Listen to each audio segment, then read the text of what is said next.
So, welcome to season 4, episode 3 of the Me and ADHD podcast. We're going on another ADHD life journey, but this time with ADHD coach extraordinaire, Joanne Hill. Now, Jo is a senior leader who built a successful career in executive roles, but everything changed after her ADHD diagnosis. Now I'm struggling to get my words out. So, it's going to be one of those, isn't it? Jo decided to shift direction, capitalizing on her creativity and sense of purpose. She is now the founder and CEO of Messy Minds, a company designed to help the world become a better place for neurodivergent people to thrive. So welcome, Joanne. Thank you for having me. Really excited to be here. Thank you for letting me get through all that and struggling. Well done. Monday is a long day as well. It is. The introduction had quite a lot of information in there, but regarding your story, I want to take you back in time to before your diagnosis, really, if that's okay. So what age were you sort of diagnosed? So I was diagnosed at the age 47. Okay. I know you might think I'm 21, but yeah, I was age 47 when I was diagnosed, and I didn't have any idea that I had ADHD.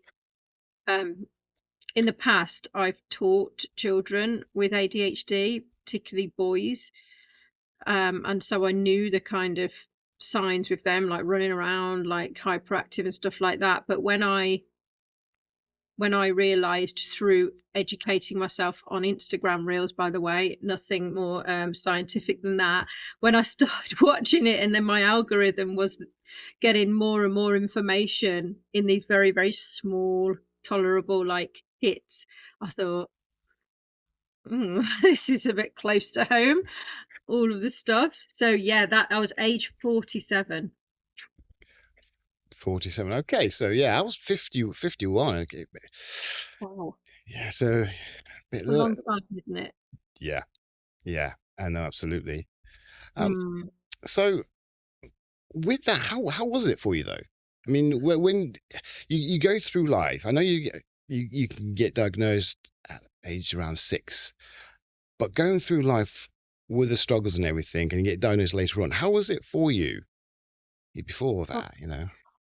I mean, it's really weird because if I look at my backstory, so before I got diagnosed, I've talked about this quite a bit on our podcast, that I was terrible at school. I never, like, my dad was a teacher and he used to be quite strict.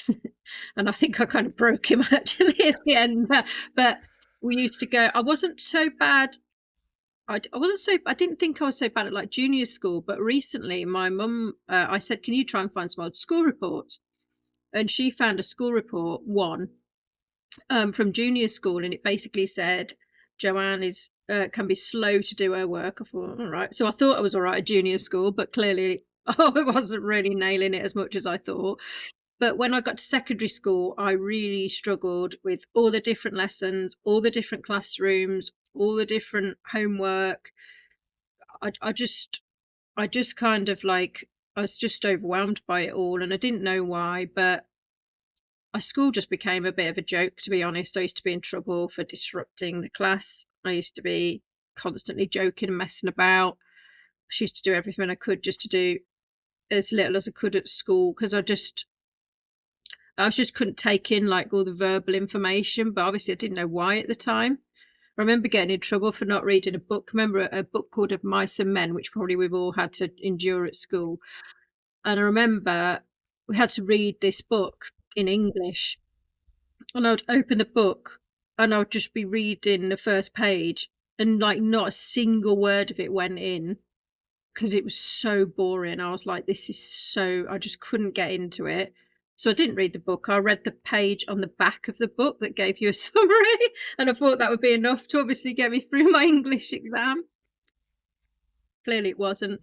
But when I like look back at all the struggles that I've had, because even when I left school with no GCSEs, I started work the day I finished school. They say I finished school on one day, I started work the next day, and I've never stopped working. I've had 2 jobs till I was about 40. Always worked in the day and done other things in the evening, but when I left school, I was heavily, like, drinking a lot. So, then it was alcohol, because alcohol used to make me feel free. It used to take away all of the like anxiety or anything that I was feeling. It used to quiet my brain down, which I didn't even know was busy. But if I look back through those kind of times, I've had, failed relationships, friendships that I've lost and stuff like that. I would just rip my whole life up and go and start it again somewhere else. No thought, no worries about that.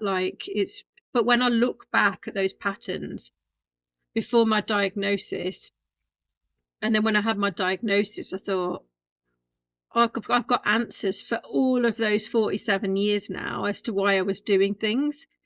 And like that was such a weird feeling, because I kind of felt like I had answers, and then went through this period of like being quite, I don't know what the word is. Either I don't know if I was angry or I was grieving, because I felt like if I'd have known about this at a young age, I would have gone through life very, very differently.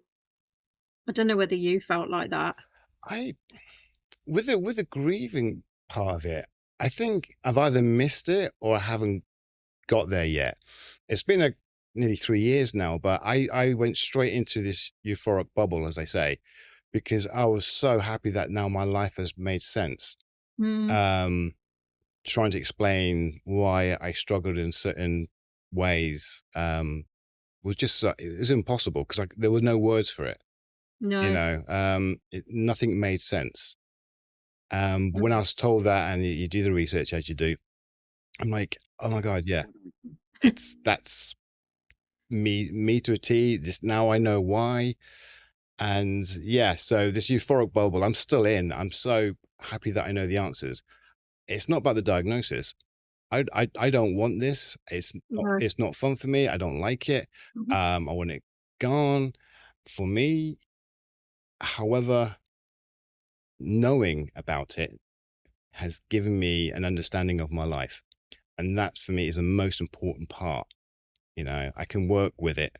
I can do things. I understand why I struggle. I can put things into place. Now I know all about it.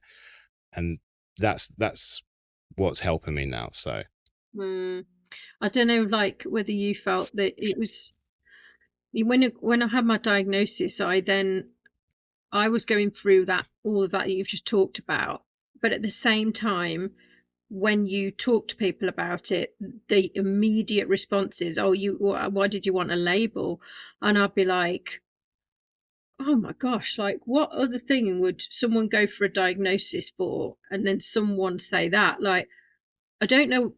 I think people don't know what to say, so they say something, but that, like, I don't care about having a label. I don't want a label. I just want to understand how my mind works. And I think I'm well within my rights to understand how my mind works when I haven't known anything about it for 47 years. yeah, When you read my school reports, it would have been really, really, really obvious. I mean, I ripped one up and threw it in the bin. It was probably, I found it, a secondary school report, and I think I read a couple of things in there. One of them was, I'll never forget it. This is why I put it in the bin. It was from a PE teacher, and it said, this is the exact words because I won't forget them. Joanne is small and weak and will be never any good at sport.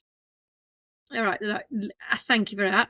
And then I went on to become a fourth dan black belt kickboxing instructor. So I'm like, right, people at school, teachers are in a real, they've got a real responsibility to, to help children understand how they can grow, not to limit them in a school report. I mean, because of my, like, I think my ADHD doesn't help this, but as soon as I like read that, I thought, I'll prove you wrong. But when I saw it, I just ripped up and put it in the bin. I wish I'd kept it, because all of the evidence in my school reports of me, could do better, is daydreaming out the window, zones out in class, blah, blah, blah, distracting others, messing about, class clown.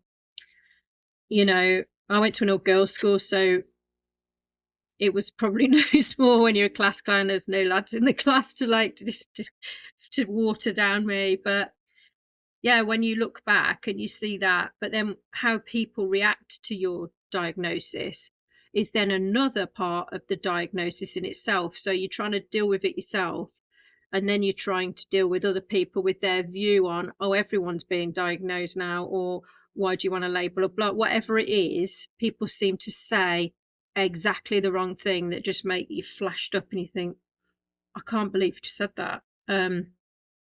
But I don't think they mean, I think they just don't know what to say. Yeah, it is hard to know what to say, but at the same time, maybe don't say anything. Yeah, I know. coming from our point of view, well, we're always being told we're not good enough, we're wrong, Mhm. we're not trying enough, and all it's all negative, negative, negative. And then we find an answer which is, everything makes sense. And then someone comes along and completely poo-poos that information, that diagnosis, and to make it sound like it's not real. And no, you're not taking that away from me. No, and it does change significantly. It it did change the course of my career. Well, it's changed many things about my life, but it's only because I've now given myself the permission to be more kind to myself and play to my strengths. Like, I put myself in environments that I know will work for me, and environments that I know won't, I actually just don't put myself in them anymore. Yeah, yeah. Uh, it's the right thing to do. Mm. Um, with the information we have and understanding on, what works for us and what doesn't work for us, it will be silly not to go with that. If you need space, take the space. If you need quietness, do it. If you need to go and run for 10 miles, go run for 10 miles. What Exactly. if it's supporting you and helping you, do it. Yeah, I don't apologize Mm, for it. absolutely. Absolutely. Done enough of that. Yeah, exactly. I know, there's no doubt about it. Definitely people with ADHD and the people that I know in my kind of like, in my world, they definitely have self-deprecating humor because very, very sharp, very, very quick minds. And it's just a kind of a defense mechanism, isn't it? It's like, I know you're going to say it, but I'm going to say it first to make a joke out of it so that I don't have to be irritated that you've said it. Because I've had enough of it, so I'm going to say it myself. And that does make that's just that there's not anyone I don't know with ADHD that hasn't got that like built-in self-defense mechanism that says, I'll say it first because I know what you're thinking. Yeah. It's one of those things that I really would really want to know how to get out of and stop doing, because yeah, I do that a lot. Yeah, Like you say, get in there first. yeah. It's just a shell, isn't it? And I think, people assume, I think ADHDs have got a lot of self-confidence because I think it's a kind of, we have this mask, thick mask that we wear when we're around other people. I think I did once. I did, do you know those like insights where you have like a personality test, if you like? Yeah. I did that at my corporate role, and I did my first one in 2014. So this was a good 9 years before I got diagnosed. But it kind of was the start of me thinking, it just makes no sense. Like, because ADHD is contradictions, isn't it?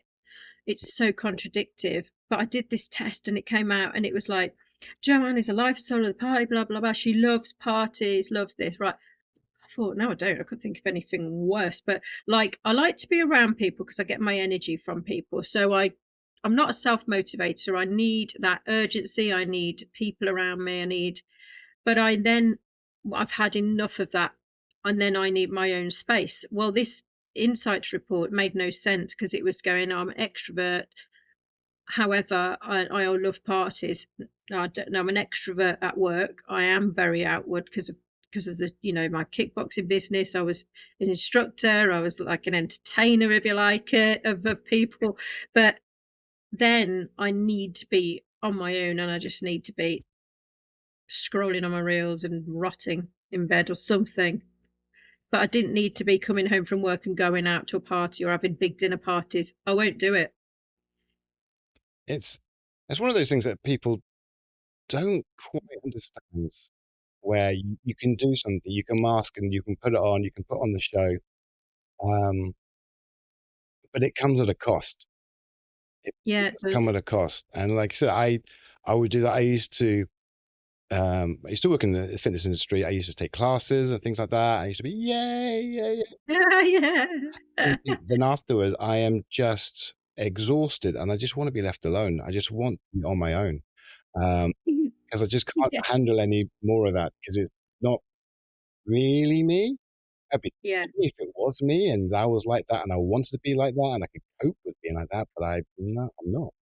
No, it's a show, isn't it? Yeah, I want quietness all the time. Yeah. Um, No, I used to get in the car after teaching, I'd be like, oh,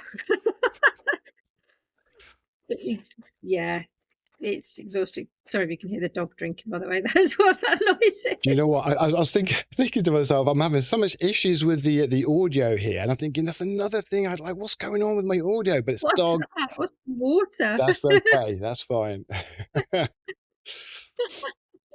Oh um, dear.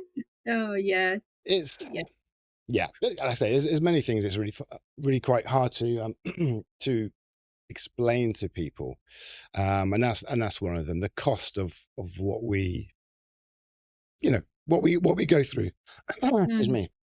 It's Um, tiring though, isn't it? Because it's I sometimes like feel exhausted with it. Like there's so many strengths with ADHD. So, one of the business that we've built up is all about ADHD, like neurodivergent performance and how to get the most out of neurodivergence. And I've spent years in my corporate role building up teams that have got a mix of neurodivergence, neurotypicals, men, women. I've got a nice mix. And those teams used to deliver so well. They were so high performing, and that kind of strength based view on it. Because I think the danger with ADHD is if you are looking at it like glass half empty, ADHD could be a really dangerous, dark place to have. It could be a really dark way of looking at the world. And I do see, particularly on Facebook, these forums that will not engage with people like you and me who are actually running businesses or doing podcasts trying to help people. They very rarely will engage with that. But in those they almost feel like this everyone's almost just like focusing on the negative. And if you do that, an ADHD mind it then starts to get low on dopamine. There's no dopamine going to be found there, and it's not a great place to be. And we've all probably been in those places where you think, well, not that we knew why, but where you've just thought, God, I feel exhausted. But that looking at it through a strengths perspective and being in the right environment and being around the right people then puts you in a really strong position. But I think there's some fantastic people that I think Lewis Hamilton's just come out and said that he's ADHD. Well, I read something somewhere. I think it was on one of the other podcasts. He wasn't on it. I was like, Lewis Hamilton on your podcast, doing right. But I did read something, and he was saying it helps him with be really, really quick. He's really quick thinking. And this isn't breaking news, by the way. I know I definitely did see it. But there's some Richard Branson. There's some fantastic, fantastic neurodivergent entrepreneurs, and I think focusing on those people, just talking about ADHD, and that's one of the reasons I wanted to leave my corporate job, because I thought, look, I had a successful career. I want to talk about my success, and I want to inspire other people to say, look, don't spend all the time just getting into this, what I can't do and what I struggle with, because everyone struggles with something. Whether you're neurotypical, you won't hear a neurotypical apologize for not being as creative as you are. That's never been said. And yet we're apologizing because we can't read a 20-page document. Like, no, that's just not my skill. I have a neurotypical business partner. She reads the long documents. I write a book. It can be like, but that's how I kind of focus on it, and that is now in the mindset that I'm in. That's a good mindset to be in, because I think there's a lot of talk out there, and there's a lot of I found through my journey that most conversations that I hear are all kind of the polar opposites. It's either doom and gloom, Hmm. um, or it's a superpower, it's brilliant, where it's all fantastic, it all helps us, it's all great. And I think keeping the polar opposites is wrong. We need to be in the middle. We need to keep it real. Hmm. It can have its benefits, and its downsides, and we need to talk about both sides of those things. Hmm. And yes, I am very negative about my ADHD. I'm not negative about anybody else's. Yeah. My son is ADHD, he's autistic, and Hmm. he's brilliant. I keep him, try and uplift him with his. I don't want him to have my mindset, because Yeah. that's 50 years, whatever, of Uh-huh. going through that. Yeah. But I know that I'm working to be more positive, because that's the best way Uh-huh. forward for anyone to be more positive about everything. Uh, Yeah. the podcast is my therapy. Last year I started a peer support group. We're just turning into a charity as well. So, Mm. so I am actively being more, I guess, positive about it and doing things about it. And I want to help other people as well. Mm. Um, but it's all about those conversations, having the real conversations, good or bad. Yeah, yeah. And don't deny the good, don't deny the bad. No, And exactly. It's everything. like embrace it. Embrace understand the things that you can't do. Understand when they're showing up. Understand your kind of like strategies that you've got in place that you can deploy when that is. That might be that it's someone else that does that, because it certainly is in our house. In our house, it is right. My husband does all of the admin. I deal with the people. That's it. Like there's, because I know that we're so, and it's like I said to you before, it's not apologizing for that. It's going, okay, I'm much better with people. You're much better with dealing with the car insurance. Fine. Everyone's happy. Um, and then you're not feeling like if I have to go to the post office, that's a bad day. Because I'm going to think about it for about 8 hours and then realize I haven't gone. Because I'll have done anything else on my to-do list to avoid going to the post office. This is so frustrating. So but it's just embracing the just quirks, isn't it? And they're so exhausting sometimes. You've got to talk about this stuff, otherwise you can't be focused on the positives, can you? You got to embrace the good and the bad, like you say. And want people saying it's a superpower, don't it's exhausting having ADHD. It's so tiring just doing life, like, every day. You've gotta go do all the things that you've already done, like, you've gotta take the dog out, you've gotta do things around the house, you kinda get it all done, and I'm terrible then for, like, sitting in bed scrolling through reels, because that's my time before I've gotta start it all again the next day, and it's so hard to explain that to people, because a neurotypical would think it's just another day, and they do those tasks without even thinking about it. I'm thinking, "Oh god, I need to wash my hair, I can't be bothered," thinking about that for an hour, then doing it. Yeah, yeah. I mean, if we're in the right environment, with the right support, with the right people around us, Mhm. um, with the right amount of pressure, not too much, too little, you know what I mean? And it's all there, then great. But that's not reality for pretty much most people. You know what I No. mean? So but the more we talk about it, the more we share, um, the easier it becomes. Like with my wife as well. If I'm writing anything official that has to be sent off, whatever like that, she'll read through it first of all. Mhm. I don't like writing, because I know I'm going to make mistakes when I'm writing. I'd rather type. Yeah. But I'm inattentive, and my attention to detail is pretty poor. So she'll sort of correct my spelling mistakes and all the Yeah. rest before it goes out. But we do that. We do that on purpose with Yeah. the guys I'm with now, with the support group. When I'm doing stuff, the other trustees, and I'll put something online, or I'll design a poster, stuff like that. I like doing that. It's great. Yeah. You should come back with need to change this to full stop there and this, and I'm like, that's a lot. Okay, so but I know I need that, so I'm okay Yes. with it. I'm like, yes, Yeah. yes, keep doing it.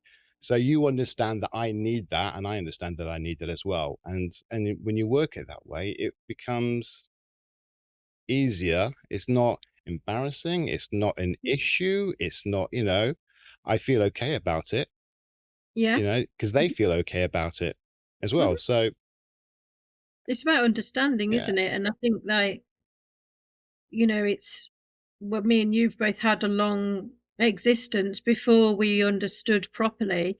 I think that's probably made me more like, if someone doesn't understand, that's fine. But my job is then to educate them. If they still don't understand because they don't want to, and then that's fine. I kind of surround, it's like you say, in reality, it's very, very hard because people are working in jobs where they've got micromanagers, they're doing repetitive tasks, they're doing all the things, usually because schools kind of said, they said to me, "Well, go and work in an office." Well, you couldn't have given me any worse advice. I was terrible in the office. I did get chucked into the sales office because the manager, she was like, "Oh, I'm just so sick of your excuses, and you can go and work in the sales office." Most people would have just got the sack, but like she saw something in me that I was just not on the right path. But I think because 'cause I'd done not very good at school, they were like, "Oh, you need to go and do something that's just, go and do something that's repetitive tasks, Thanks for that advice, but that was absolutely the wrong advice." And actually it just continued. And so I didn't care at work, at work for the first few years. Me and my friend were actually on well, we became friends when we were on YTS together. We were both on come from different schools. I mean, yeah, if you look at the amount of work we did across those, well, it was about 18 months before I left and got another job. But we didn't get to college. We did all the excuses in the world. We had a great time. We were like socialites in the place that we worked. Everyone enjoyed us being there because we used to, laugh and a joke. But again, it was the wrong advice. It was the wrong job. It was the wrong path for me.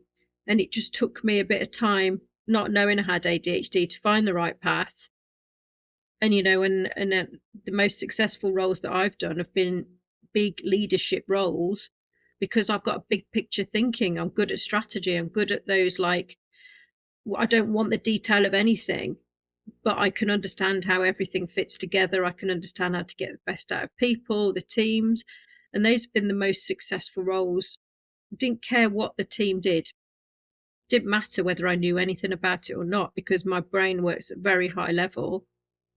Actually, they know what they're doing. They're the specialists. Just give them the autonomy to do what they're doing and fill the team full of people that want to be there.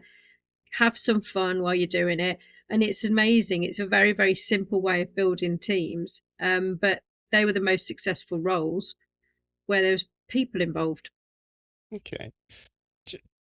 Thinking about the jobs in your career, do you think that, I mean, looking back, your ADHD traits, do you think they had an impact in what you were doing before you knew about the ADHD? They had an impact on what you were doing, and yeah, 100%. 100%. They either played against the role I was doing in the early days because it was boring, repetitive stuff. And then they've also aided my ADHD traits are solely the reason why I've been successful in my leadership career. 100%.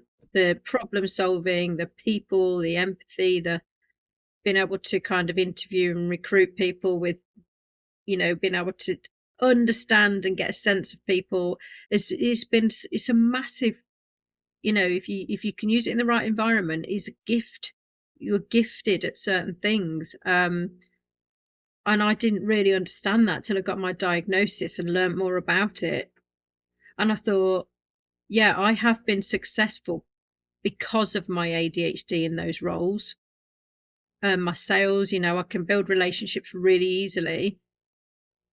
But some of the roles that I wasn't successful in because of my ADHD again. So it's been such a gift knowing about that and being diagnosed. It's more than I can ever explain. Because it's allowed me to understand why I'm really good at those things and why I'm not so good at the other things. Yeah. And that's been I don't know how you can have more of a gift, in like our business that helps you like understand yourself.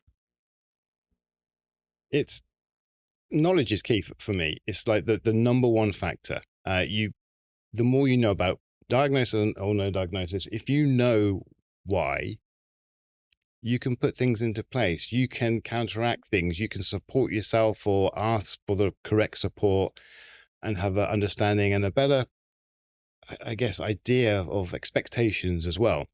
You Yeah. know, Yeah. you can have a diagnosis and you can have, support coming at you, but if you don't understand why, it's going to be very hard to make use of it in the best way. Yeah. So you've knowing why is key in my head. It's key. It is. When I had the diagnosis, I don't know how you felt, but when I went through, I had to pay privately for diagnosis because I thought 47 years, I won't be waiting another four for answers. And I needed those answers because I don't know, I just needed those answers because I felt like if it was just me saying it, I just didn't feel like that was enough. I wanted someone to tell me why I was different. But when I got that diagnosis, I got the diagnosis. They basically said, "Do you want us to write to your doctor?" I said no because I was like, "I don't know what's going on here, so just leave it with me." And I did talk about it initially, but basically the period after your diagnosis is just nothing. Like you've suddenly nothing. Like you try to talk to your other half about it, and whilst they massively care about you and want to support you, they're never going to be able to understand it because their mind isn't like yours unless you're married to a neurodivergent, in which case, fine. But that's what I really, and it took me a bit more time to work out that as much as someone cares about you, doesn't mean that they can understand Yeah. what you're going through. So I had to really kind of surround myself with, I call them like my own people that are going through the same diagnosis or undiagnosed that know. And that made a lot of difference to me after my diagnosis. I really struggled in that period of, right, this is your diagnosis. Nothing. Yeah. I found that's across the board in industry wide, if that's what you say about it, industry. But yeah, Mm. everyone said exactly the same thing. You get all the fight, all the way, all the grief to get there, and you get your diagnosis, and then yeah, Yeah. Do you want medication? I'm like, I don't know. I don't know what I don't know. I don't know. I don't know because I am unmedicated. I have medication in the drawer downstairs. I think I like I'm what I've tried to do is just spend my time working out who I am because the last thing I wanted was here's your diagnosis, do you want medication? By medication, I'm never going to really be able to know really truly who I am and then embrace that. Because if I so understand why people want medication. I honestly really, really do. Um, but I got to this time in my life and I thought, I understand now who I am, and therefore I want to build a life based on who I am and what works for me and where I can make the most impact. But it had to have that value, like it has to be. I didn't know what my purpose in life was until I was diagnosed with ADHD. And as soon as I knew then that what my purpose was, and I knew that I wanted to then help others that are going through this diagnosis and that feel really lost and unseen. So it kind of gave me my purpose in life, even though it had been an absolute pain in the backside for 47 years before I knew, and it had cost me a lot of money. impulsive spending, drinking, oh gosh, addictive personalities, all the bad things about it. It's when you're in the sweet spot of that, undiagnosed, and ADHD is controlling you massively. But if you can try and get some control over it and use it and harness it for good, I think that's an amazing journey to go on, and we want to help other people go on that journey as well. Yeah, people need their help, because at the end of the day, I mean, the amount of people I spoke to, and I guess for yourself as well, the journey's pretty much the same. You know what I mean? You all struggle, not necessarily with the presentations, but the journey itself. Uh-huh. Not knowing what's going on, who to speak to, who to get referred to, long waiting lists, Mm. it's this and this, and it's, oh, it can't be that, or if you get diagnosed and it's no, I don't really believe it. We all kind of have gone through that kind of similar thing, and to help other people through that is what we need to do, really, because it doesn't seem to be happening anywhere else, in society. So we need to be able to stick together, so to speak, um, Sure. and share our our lives and our experiences, and so people don't feel so alone, Uh-huh. because they're not alone, but it can really, really feel like that. It can. And you're in your own head, aren't you, all the time? It never stops. And I think, that's one of the reasons why we're focused on working with businesses.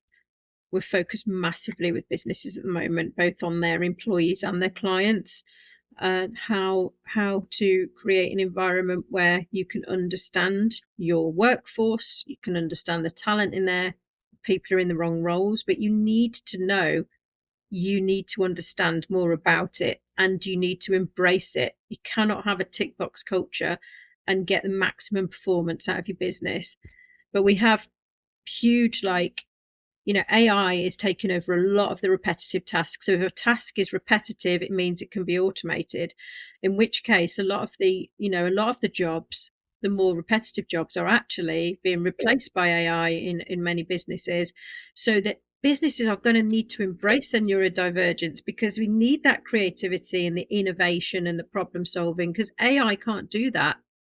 The people skills, all of that kind of stuff, the emotional intelligence, AI can't replace that part. And that's a fantastic, real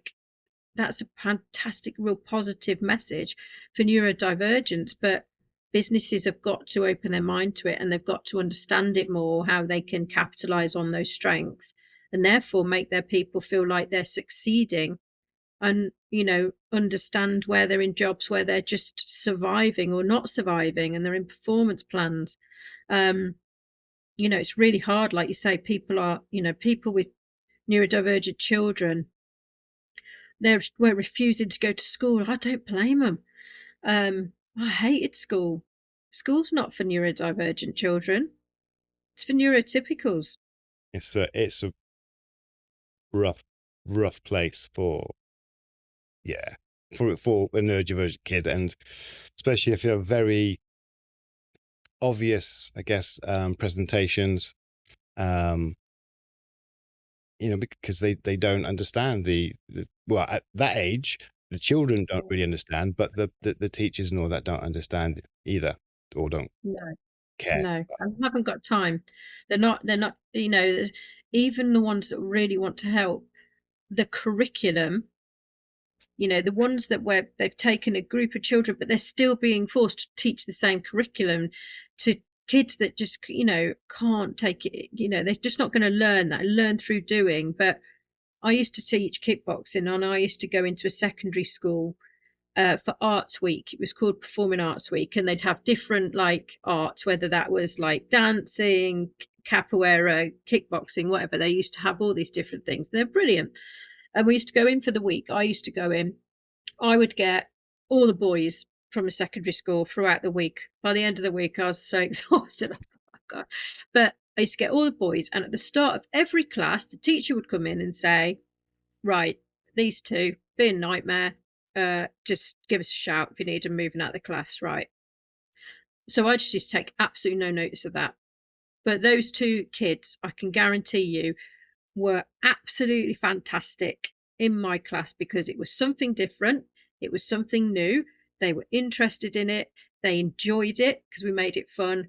And at the end of the class, the teachers that had been sat on the bench just watching were like, we can't believe that those two kids have just been like they were in your class. And I'm like, okay, firstly, I had no perceptions of them at all. Like, just because they're not able to focus in maths doesn't mean that they can't focus on something they're interested in, because we all know that's where we're going to learn. And they were amazing. But that just shows you, it's, these kids aren't naughty, they're not purposely being naughty or disruptive, they just cannot learn in the way that school teaches, and that's not their fault.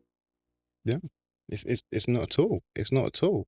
It's just, it would be nice sometimes for, I guess, that criticism of, all right, you're not doing well, you're behind. This is what you need to do.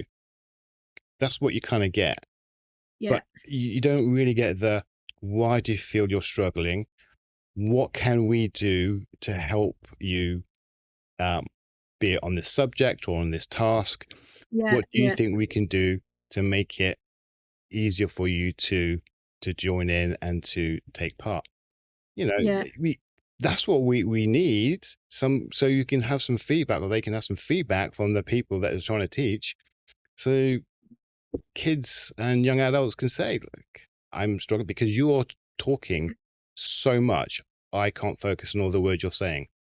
No, Okay. and then if you're doodling, you get told off for that, and you're like, actually, when I was doodling, I could take in what you were saying because the busy part of my brain was focused on the drawing. I went on a course the other day. This was the output of it, Darren. So that be, but I was listening because my brain was busy doing that, so I was taking in the information. And you know, yeah, I mean, I was at school last week because I was trying to help someone get their child back into school. Their school refusing, and the welfare officer at the school, to be fair, was fantastic. He'd sat down and he'd said to her, "Is there anything in the class that we can do to make it easier for you?" And I thought, oh gosh, if someone had asked me that when I was at school and didn't just keep writing the same report out every year, could do better, could do better, could do better. She applied herself. Um, that would have made a huge difference to me. But I guess, they've got 1,300 pupils in the school. They are teaching that same curriculum by hell or high water in the same way because they can't. If I'd have gone on a field and reenacted the Battle of Hastings, I might know a slight fact about the Battle of Hastings. As it happens, I know nothing about history because I just could not take the facts in.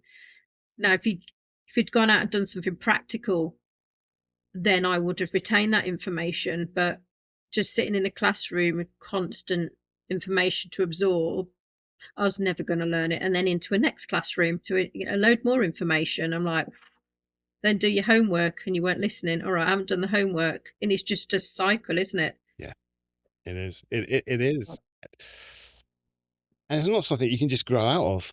I mean, I'm 54 now. I have to think about that. Mm-hmm. I'm 54 now. I'm medicated. I'm Yeah. still sitting here doing this podcast with scripts all over the place, words so I don't lose my place all the time, and fidgeting, Yeah. to help me focus more, because even still, my Yeah, mind's going to go off and come back again. Like yours has probably exactly. multiple times as well. But that's what it is. There you go. I'm trying not to move it though because it's quite noisy. That is. But if we, all these little things can help, Yeah. just sometimes it's just little things that can help. It doesn't have to be big things, some of the Right. time. I need the words up on the screens to give me a better chance. Even then, I'm still struggle. But this is nothing. But I need this to, Well, help me to focus and help keep me calm and not yeah. freak out, because talking to people is really hard for me. Um, Yeah. and it's, if you know those things, you can start making things a little bit easier for the kids or the adults, whatever, you know. That's it. I think a lot of adults getting diagnosed now, because of course, we were sort of brought up by the boomers, and this was not a, if I'd have said I didn't want to go to school, I would have gone to school from click round the ear. And that I think that the younger generation have really helped us embrace being able to talk about this and normalized it. And actually, I think a lot of us are being diagnosed now because our children are being diagnosed. And then when I started to, it's so funny when you go, oh, right, ADHD, I wonder where they got that from. And you can see people staring at you going, I think that's fairly obvious. But I think they have taught us to be more open about things, particularly mental health issues. And I think, that's allowed us that kind of, I do feel like we've had to be brave talking about it. And I say that because I still know there's so many people in the corporate where I used to work that will not disclose that they have neurodivergence. And to be fair, the programs that we work on, you don't have to be diagnosed. And, some of the client programs that we've written, it's not about asking people whether they're neurodivergent. It's understanding how people want to engage with you, understanding how people want to communicate. And that's kind of, you know, understand more about the person. You do not need to be saying, are you this, are you that, are you the other? You don't need to do that. So it's very, very, usually these adjustments cost nothing, just a bit of time and a bit of understanding. Yeah, there doesn't have to be much at all whatsoever. Like I say, I mean, when I'm at work now, and I've got a supervisor who will talk a lot, so I'll go into work, and she'll start telling me where she needs me to be and what I need to do, and she'll start telling me all these other things as well. Love her, she's great. But there are times when I go, stop, Yeah. tell me Well, one sentence what you need me to do. yeah. Thank you. Right, I'll go do that. But that's a nice relationship to have. I'm comfortable saying that with her. She's comfortable Yeah. hearing it. She understands. That's cool. That's great. I don't expect her to,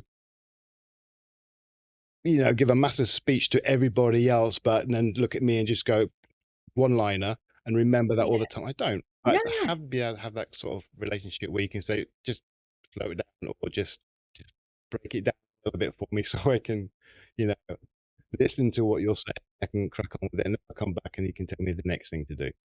Yeah. It's absolutely that, isn't it? And we've all been in that situation where you've had to ask for directions, and you know that after the first line, you've got no idea what that person said. It's like anyone's name. If someone tells me their name, I'm instantly forgotten it, and I'm like,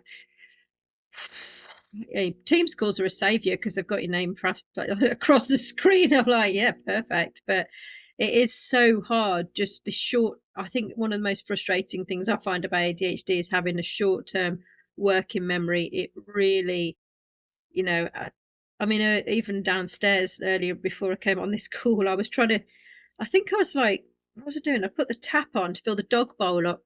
So I went over to get the dog bowl, and I walked past the dog bowl because I noticed that the tumble dryer had finished. So I started unloading the tumble dryer, and then I noticed there's a load of washing to go on. And by the time my husband was sat there and he went, the tap's on. I'm like, oh yeah, I was filling the dog bowl up.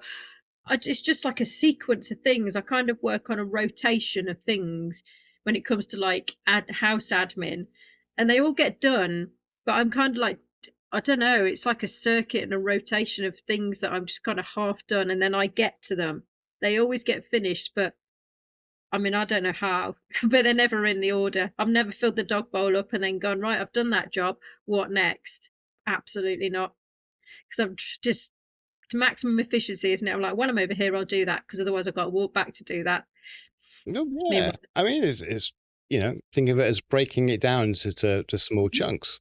mm, I mm, do that all the time. I can't. There's lots of things I can't do all in one go. The washing.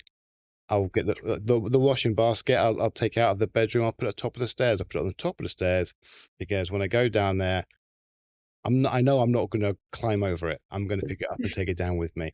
So then I'll take it down with me, and then I've gone downstairs to pick something to come back up because where I generally do my work and all that is upstairs.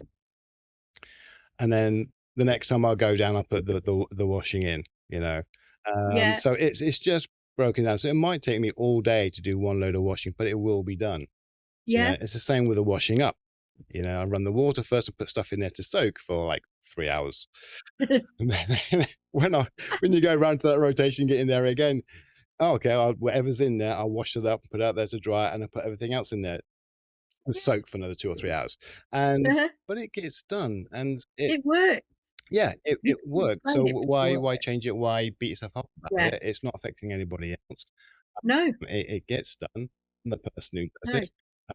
S You know, if I do I everything think in one go, I said to my wife, when I when I first met her and all that, I'll do the housework. I'll quite happily do all the housework in the day and clean the house. uh-huh. However, it will take me all day. I will do it in chunks because it'll be, sort of a little bit of this, and then I sit down and have something to eat or watch something or whatever it is, and then I go back to do it again. And as long as I'm Yeah. doing that all day, it's fine. Yeah, that's I it. can't do it all in one go. It might only Yeah. take like a couple of hours, say. I have no idea because I've never done it all in one go, but Yeah. it might take a couple of hours, then I've got the rest of the day, but I can't do that. Yes. It's not gonna happen. It And just shows how different the ADHD is, isn't it, as well? Because if, like, I mean, if someone's made me angry or annoyed me, I could clean the whole house from top to bottom, no problem, and I'd be in a right hyper focus. But if someone tried to ask me to do something else while I'm in the middle of that, I'd be fuming. I'd be like, right, no, I'm busy. It's yeah, it's really weird. When that hyper focus comes, you don't know when it's going to be. And for me, it can usually be 10 o'clock at night, and I'm like, right, I need to move the living room around. I need to rearrange the furniture, and you see my husband, he's like, what are you talking about? Like, no. Um, but you don't know when that hyper focus is going to kick in. If I've got like a presentation or something to work on, or anything where I need to apply myself, I can't do it in the day because there's so many distractions. There's phones ringing, there's dogs there, the business is running, and but in the evening, when everything's stopped and everything's quiet, I can then get into a hyper focus with that, and I'll get it done. But I can only do that 24 hours before the event. Like, I can't do it 3 weeks before because it's not urgent enough. So, if anyone thinks you're gonna get something done, like, months in advance prep, I'm not the right person for you. yeah, that urgency thing that we need is a weird one. I mean, because Yeah, it's really true, and I just I don't know enough about the biology behind it and the psychology behind it. I don't get it, but it is. It yeah, is. it's like the adrenaline, like the forced dopamine, isn't it? Which is basically then you go, "Right, I've got to do it." So I've got that. It's like, I remember when I was doing my ILM, my tutor was like, "Joe, you just, you can't leave this to the last minute." I'm like, "Oh, don't say that," because I feel like that's now a challenge. And you know, oh gosh, it's so annoying, isn't it? Because you need that deadline. And I said, "Okay, well, you're going to have to give me fake deadlines then that I don't know are fake, because otherwise I'm not going to do it." And as it happens, I did leave it all to the last minute, but I managed. You always get it done, always get it done. But you know that that last minute urgency is what drives your brain. Honestly, I wrote a LinkedIn post for International Women's Day. I wrote it on Thursday last week, sent it to the marketing agency. They're like, "Yeah, cool, we'll post that on Sunday." And then Saturday night, I sent him a message, "Don't post that, don't want to post it." Because I'd written it so far ahead. I actually I was my husband was watching a program on dinosaurs last night. He went, "Aren't you watching this?" And I'm busy writing a LinkedIn post at like 9:45 on the end of International Women's Day, and I'm like, oh, it's just overthinking. But like, it wasn't, because it wasn't at the time and it wasn't close enough to it. I actually wasn't really paying that much attention to it. Whereas yesterday, I felt like, okay, there is something I want to say and I want to write it and I want to put it out there. But it's last but it was only when it was 9:45 and then it was nearly midnight. Oh, you can't explain it to anyone that doesn't understand it. My business partner's fantastic because she just embraces it, and we work really well together. The neurotypical and neurodivergent mind is a really good mix in a business. Yeah, no. If if it I say if it works, it works, and if you've got that kind of relationship, and no, it can really work. It complements each other. It can. Mm. You can, Yeah. if you understand. Yeah, we're really lucky, really, really lucky. Yeah. Okay. So we talked about the, sort of beforehand, and you did mention that you went privately to get your assessment. How was the assessment itself? So the journey from, you get the forms and you speak to them on the phone or whatever it is, and you get the forms and you fill them in and you go in or online, whatever it is. How was it for you?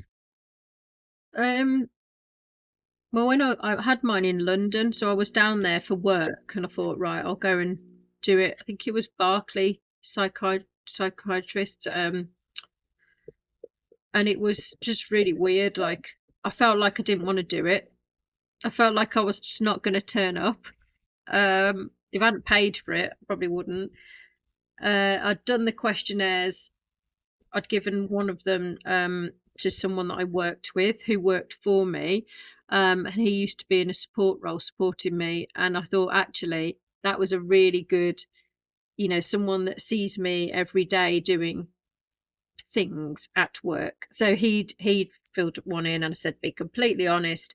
And then I gave one to my mum and she filled it in because I thought it says give it to someone that's known you since childhood. But my parents not around me every day, so they don't know how I operate day to day. They could tell you about how bad I was at school, but they couldn't tell you about anything else. So I had two people do it, and then obviously I filled mine in. But I thought the whole process was, I hated it to be honest, because it was a bit like it's admin. Like, I mean, anyone that can get through that, you're kind of thinking, I mean, surely if you fail at that, it's a good diagnosis anyway. But yeah, the whole thing and like going in there and I don't know, it was just I didn't enjoy any of it. I thought it was hard work. I found it the diagnosis, the way of being diagnosed was like a neurotypical had designed it. I thought, Okay. you know, surely they know all the things that you struggle with. Whether they give you that to do just as part of the diagnosis, I don't know, but I felt like it wasn't really didn't lend itself or make it easy at all to go through it. And I know that's the same. Everyone's had that kind of feedback. Yeah, it's just that the whole thing's not conducive to an ADHD mind. I mean, it's like I say, the amount of forms you have to fill in and the amount of questions on the form. You have to remember your childhood when you can't remember half an hour ago. No. And then, like I say, being later on in life, being sort of going through it, and then you give it to your parents. My parents at the time were like late 70s, early 80s, and they want to remember my childhood. And then you've got also you pay money. I went private as well, and you pay money, and you've got to send all the forms off by a certain time because we're Yeah. organized like that, and then you've got to then organize a date and a time to turn up, because if you don't show up at the right time, right, you're going to lose that money and you're going to lose that space and you're going to like, and then if and it's like all this stuff, lots of stuff we struggle with only to get assessed to find out that we've got a disorder that makes it really hard for us to be organized, to remember, to be, Yeah. be financially, okay because of, the job scenarios and things like that. A lot of people struggle with, and it's like you couldn't make it up, really. No. It's, I don't know whether you do as well. I really struggle to remember dates. So someone will say to me, "Oh, I left school on so and so." What they'll know what day, what month, what year. Like I can just about remember the year, and then they'll remember what day they started a new job, what day they left that job, what like date. And I like dates don't stay in my mind, but emotions live in my mind rent free. If I remember emotions, I don't remember facts and dates very easily, and that's just how my mind works. And they're usually emotions they're not usually good emotions. They're usually emotions where I've either been upset or something's not been fair. Like they're the kind of things I remember. But I always just amazed when people go, "Oh, I left that job in on the 4th of April, 1945," and I'm like, "All right, lovely." I can't remember what my date of birth is probably about the maximum for me, but those emotions, like I won't forget. Yeah, they cut deep. Um, Mm. it's like I spoke to a lot of people, and they say about when they asked about their childhood, and they can't remember their childhood.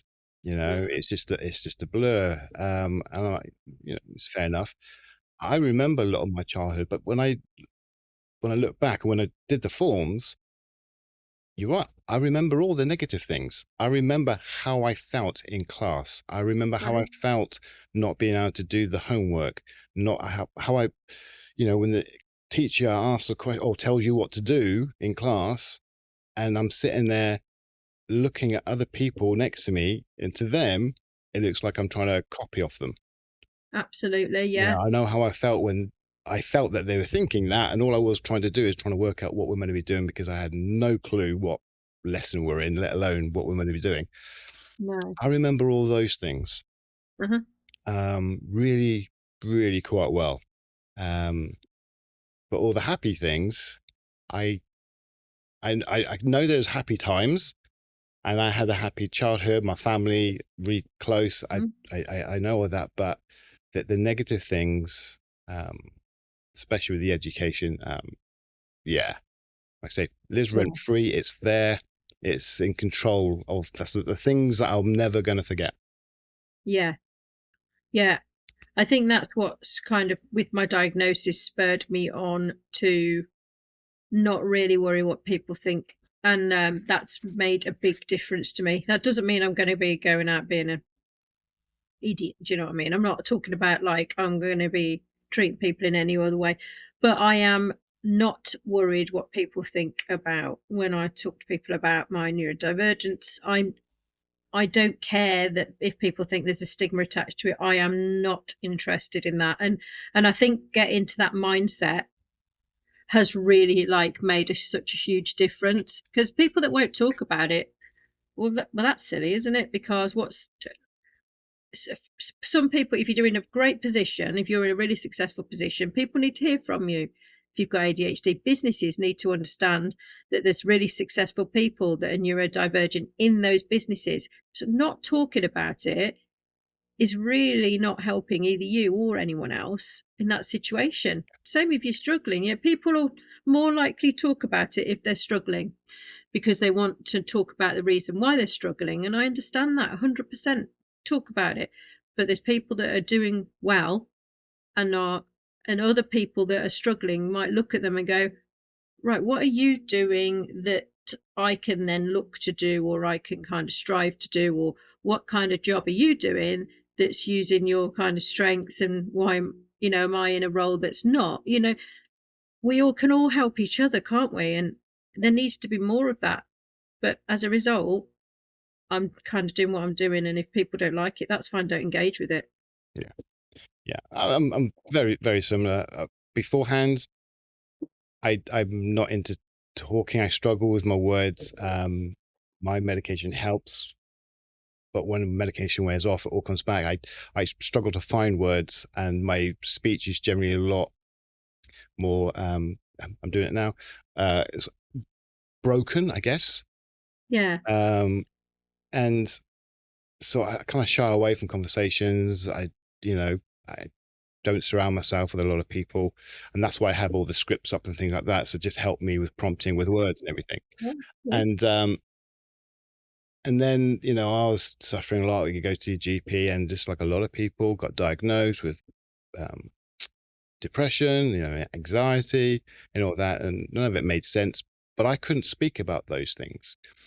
My yeah. family didn't know about that or anything like that. Nothing made sense because it didn't make sense. No. It's just it is what it is. I was on medication, made no difference. It's Mm, like, you know, um, but now I've got the answers and the understanding. I'll talk. I don't care. I'll tell anyone. We'll have a conversation. If you don't understand, I'm quite happy. We've got to start yeah, somewhere. It's all yeah. about educating people. So if you need to be educated, I will educate you. Mhm. If you don't want to listen, fine. But I'm not going to feel bad about this. I mean, I feel I hate my ADHD, but no one's going to make me feel bad about Yeah. being me anymore. No. No, I've No. done that for decades. Okay, so I won't let anyone do that. Um, No. So, but I'll have a conversation with anybody about ADHD. I'll be well, my family knew first thing I did after that was tell work. Yeah. I'm quite happy. Not everybody's there, but I think the more we start talking and educating people and let people know that the facts, where they can get their help from, Yeah. it will make life easier Mm. for people to come forward and hopefully employees to listen as well, because the employees got to do their fair share. Absolutely. Yeah, exactly. Exactly. But I think, yeah, it's all a balance, isn't it? And that it just goes back to understanding and education and I don't mean school education, as you know, but sat here with a you're in detention hoodie on. So yeah, I'm not talking about school. But yeah, even going into the school like I did the other week, just being able to talk about, I openly talked about, my experience at school, and it's nice. It was nice to see that the welfare officer that I was actually talking to, that was helping with this particular um, child, was really understanding and really engaged. But it was, it was good to see that they are trying their best, but it's in an education system that they're struggling with. And I think that then you carry that into later life, and it's just an ever decreasing circle, isn't it? So Yeah. um yeah, but I think that network and the businesses that are around, the podcasts that are around, us all supporting each other, with podcasts and sharing and things like that, I think that's really positive, because we are each other's people. We understand what we're talking about. It makes you feel better when you're talking to like-minded people. It's just that I don't know who those people were or why I was kind of gravitating to them. Because you do say, when you're diagnosed, they do say that ADHDs gravitate towards each other. And when I was diagnosed, I then knew immediately why there were some people that I could just be around, and I didn't have to try. And now, and it comes to light that those people are being diagnosed with ADHD, and it's so funny how that happens. But yeah, find your people, and then you just will feel like a normal zebra rather than a strange horse. Oh God, yeah. Yeah. As I say, find your tribe. I've got my tribe. The guys in the support group, it's just lovely because when we meet up, it's just be yourself. There is no, like my podcast as well. I'm not going to say, hey, look, it's my time to talk. Don't speak over me or whatever. It is what it is, and just Yeah. be be happy with yourself. If you're holding the talk, if you're doing a podcast, if you're doing a support group, make sure it's a safe place so people feel that they are comfortable being themselves, because that might be the only place that they feel Mhm. comfortable being themselves. Yeah. And it's important to be comfortable with yourself, you know, Yeah. It uh, is. It is. especially when it takes you a long time to try and work out who you are. Yeah, absolutely. Um, Yeah. so, okay, so you you've gone through all that, you've got the diagnosis and all that, and now you're coaching. You've done the ADHD coaching, and now what was a deciding factor from going from ADHD coaching and what you're doing to running a business to train ADHD Yeah. coaches? So when I left my corporate role, so I'd been in the company that I worked for 24 years. Um, I did used to run my martial arts businesses for a period of that time as well, on top of that. But um, I didn't want to, so yeah, this is typical ADHD, isn't it? Like go big or go home, really. I was trained as an ADHD coach. I then had my ILM 7 in executive coaching, and I was like a senior coach with the EMCC, which is the European Mentoring Coaching Council. So I'd kind of done that, but I didn't just want to be a lifestyle coach, because I could only make a difference to a few people, and I wanted Messy Minds to be an organisation that worked with other businesses, run by corporate leaders. that understand business and the commercial and all that kind of stuff to be able to improve their performances of their businesses and to understand and make neurodivergent people fit in their business and feel welcome in their business and not just be struggling. So there's a lot of benefits for businesses and employees if we can get this right. So businesses that want to work in that area and are not just kind of employing like a tick box, yeah, we've done this, and we can really capitalize on the employee workforce that they have, whether that's neurodivergent or neurotypical, and understand what they've got in there. So I wanted the business to be something that made a difference Yeah. on a large scale, not me just coaching people, because that's just not my personality. I'm like, no, it has to be, that's not going to give me the purpose and the value that I need. So we've written a kids book that we're going to be launching on Neurodiversity Celebration Week. We've got our kind of You're in Detention like hoodies and stuff that we're about to launch that have, I mean, if you can see I'm wearing one now, it's a bit of a, they're designed to be funny, but it says that you're in detention for being distracted. On the back it says turns out I wasn't interested. So we've got 5 like in the range of that, because I think people like it, feeling like they're taking control back of themselves, so we're doing that. We've got a client program, we've got our academy, which you talked about. So yeah, we wanted to train up coaches.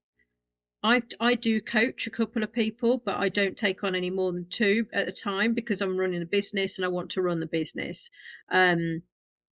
But yeah, it's just my personality. I just want to be able to stand up on a stage and talk to people about neurodivergence in the most positive way I can, helping people understand it, but also acknowledging all the things that, like you say, are just exhausting with it. So I couldn't do that if I was a coach myself, and therefore it had to be bigger than that. Yeah. And you're doing a great job. So, look at your social media, your website, and it looks fantastic. Do you find that do you have like a waiting list or anything like that at all for people coming in, or is it like a steady drip of people coming in? Is it busy in that respect for Yeah, teaching so coaching? So we launched it only in October last year, and we were working behind the scenes to kind of get everything ready. But we wanted the business to be set up, and the business is professional but not corporate. That's kind of how we've done our branding. That's how we wanted to be. It takes a lot of time to set a business up, with all of the insurances, we've done all the safeguarding, we've got our cyber stuff, there's so much stuff in setting up a business. What we didn't want to do is we just launch something and then operationally the business falls over behind the scenes. So we've invested quite a lot in setting everything up ready to go. We've run our first intake of our academy. So we'll have 9 coaches that will be Messy Minds coaches come April. We've got our next academy that's booking now. We've got people booking onto that. And we've got, like I say, we're coaching people, and we'll be able to coach more people when our coaches are kind of off the program and qualified. But yeah, we have people inquiring about coaching.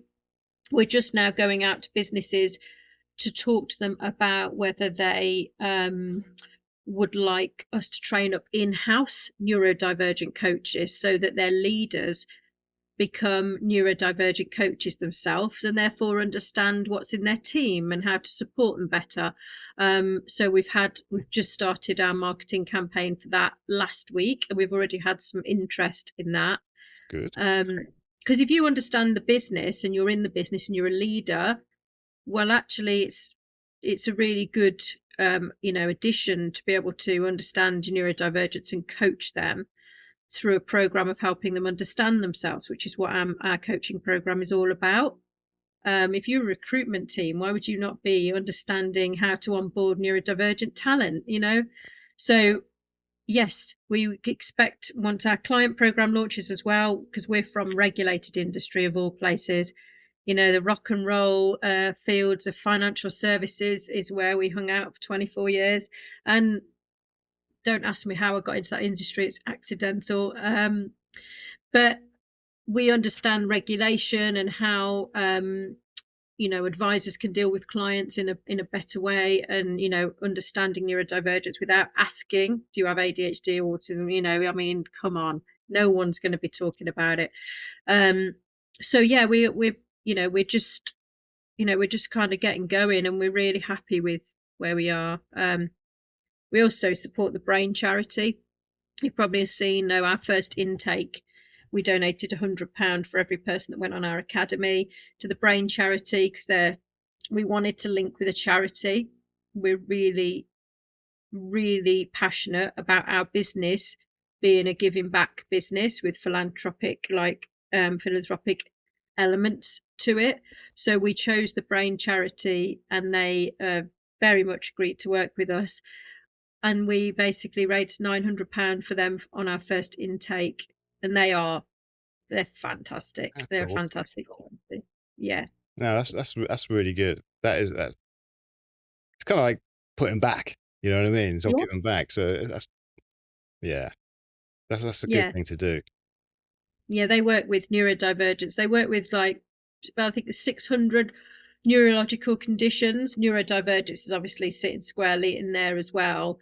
And they have a centre up in Liverpool, but the people in there are so passionate about what they do, honestly. So they were just such a good fit with us, with our business. We wanted a charity that fit with our with our mindset and our values and stuff, and they very much want businesses that fit with their values, and we really kind of gelled when we went up to see them. So we're really proud of that, actually. No, so you should be.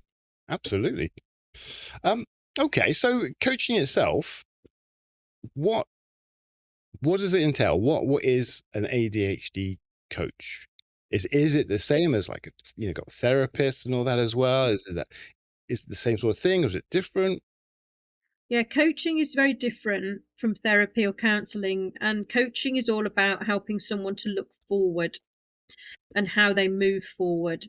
So if you are coaching someone that is always looking backwards, we would usually stop the coaching and suggest to them that they go for some therapy, because coaching is not just going over what's happened in the past.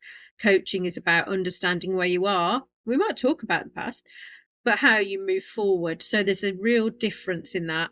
And I think there's a real misconception on what the difference is between, say, an executive coach and an ADHD coach or a neurodivergent coach. And that's a big difference, because with executive coaching, so I'm a qualified executive coach, but I don't use my executive coaching on a neurodivergent because it's a different thing. So it's all about helping people understand themselves and how their brain works. And then they come up with their own ideas of how to move forward with coping strategies, and we talk about it, but it comes from them. So if I was saying to you, why don't you try this? Why don't you try this? Why don't you try that? You'd be like, all right, Joe, thanks for that. But actually that doesn't work for me. That would be more like a mentoring thing, because you're looking to tread a path that I've walked. But coaching is me asking you questions and giving you the space to think and be silent and pause and find kind of a way forward. But it just gives you this space that you probably never had before, because neurodivergents, we're always looking after other people, we're always doing stuff, we don't actually focus on ourselves because we don't want to lift the bonnet up on that. We don't know what's under there. But it's really all about helping people understand and find ways forward, and then holding them accountable to that. But some of the testimonies you'll see, or if you look at our website, it's life changing for people. Whether that's holding on to toxic friendships because you're a people pleaser, whether that's struggling at work, struggling at home, struggling with relationships, all of that is explained through our coaching. And yeah, we've had some fantastic feedback from the program, and so we're really, really happy with that, and that we've made a difference to people. That's what it's all about. Yeah, Above everything else, absolutely. it's nice to have the clients coming in and things like that, and the money coming, but once you know you're making a difference to people, Hmm. that's that's what keeps you going. That gives you the That's drive. it. Yeah, and if you can multiply that factor, so like I said, the reason that Messy Minds is a bigger company and not just me coaching is that I could coach, say in my lifetime, I coached 100 people. Well, if we level everyone else up to be able to coach, then it's more widespread and we can help more people by kind of understanding and educating people on how to coach themselves. So that's why we were really passionate about this is not going to make a big impact and change, the world for people. It's not. So hence you can see why I still coach. Obviously I'm a professional CPD and I do coach, but I only take on two people at a time because the business is like quite a lot demanding on our time. But we are going to do some, the national neurodiversity shows. Yeah. So there's one in Cardiff on the 30th of April. I always get the dates wrong, by the way, so check these. And there's one in Wigan on the 11th of June. So we're going to go to those, and we've got a seminar slot as well. So we're exhibiting, and we're going to be giving a seminar, which I'll write the night before. I'll bet you will. No, that's good. That's good. Um, I think what I'll do at the end, I'll put all the links to your social media and your website and Messy Minds and all that, and I can put the dates um for those seminars and everything. You will need to remind me. So I'll get them from Kerry, and then you'll have the right yeah, dates. probably like both in December now somewhere, um, but yeah. No, I'll put them all down. Okay, brilliant. It's been really nice speaking to you. Um, I think I speak to a lot of people, and it's all about ADHD in some way. Either it's their own story, or it's they're a therapist, or their GP, or whatever it is. But I'm still I feel quite privileged, I guess, to speak to people like yourselves who've got so much to offer, and it's all about helping in some way um, other neurodivergent minds. If it's either therapy, if it's coaching, if it's just sharing experiences and giving pushing your ideas forward, and making people feel that they're not alone. Um, I think it's amazing what you're doing. Um, and I wish you all the success in your business, and and I hope it really explodes for you. And you get to, you help those 100 people, and those 100 people help another 100 people each, Exactly. and it's that is the way forward. And in time, I like to think we'll change society for the better. Yeah. But it's going to take people like yourselves to do that. So Mm. seriously though, thank you, Joanne, for coming on and sharing everything with me, and for the people who will be listening. Um, so if you could just 2 seconds, not 2 seconds, 2 minutes even, just a little spiel, just plug yourself. Where can people find you? The websites and all the rest. And then I'll put all that in the Thank podcast. you. Yeah, firstly, I've really, really enjoyed being on and chatting to you, Darren. I think it's been lovely, and you have to come into detention, which is our podcast. Obviously, you have to we'll put you in detention. That's what we do. We always chat to people about whether they were in detention as a kid or whether they were so good at masking that they were like, I've had everything sorted. But yeah, no, I've really, really enjoyed coming on. So thank you for inviting us on. We really appreciate it. And yeah, I think Messy Minds will put the links and everything in, and if it's a business that's designed to help change the future, and it's very, very ambitious to say that, but if we don't do it, who's going to do it? And I think it's lovely talking to like-minded people like you and others, that we're all trying to achieve the same thing. And the one thing I really like about working in this area, in this industry, if you like, is how supportive other people are, even if they're competing with each other. So, I haven't met anyone yet that is really trying to undermine, play games, or anything like that in this industry, because we are all, if we achieve neurodivergence being accepted in society and being able to operate in a way that works for them, then we have all won. But we will be, because of our corporate experience, we are going to be going into some corporates, and we are going to be helping change the way that they run their businesses, in if you like. That it's such it's such a competitive advantage in a business to embrace neurodivergence and have neurodiverse teams. It really is. So that's what we're focused on. Obviously, we can put the links. I'll put the link to the. We're going to be launching our book in a couple of weeks. Well, no, I'm saying a couple of weeks. It's next week. That's come around so fast. But it's a little kids book. It's age 4 to 8, and we'll put a little link to the event, the launch event that we're doing. It's for children. Parents and children can come on. We're going to be reading the book, and we're going to be doing like little colouring in competitions and things like that. So I'll send you a link for that if anyone wants to obviously bring their kids to that. It's all virtual. We're launching the book on Monday, but we thought a Monday is not a good day to be doing a kids event, personally, because I'm rubbish on a Monday anyway. So it takes me a few days to get into the week. But Thursday, I think we're going to be running it on the 19th. So I'll send some details on that, and I'll send you the link for the You're in Detention hoodies, because they are a kind of little bit about us changing the way that we think and that other people think as well. And it's a bit of a humorous nod to that. So we had a lot of fun designing those, and I had this a week ago because they're fresh in, and I haven't taken it off since it needs to go in the wash. But thanks so much for having us on. I've really, really enjoyed it. Oh, great. I'm glad you have. It's nice to talk at the end of the day. It's nice to talk about it and to share this space with you. So it's been good. Yeah. And for everybody else, as always, be good, be kind, and remember, you're not alone. Thank you.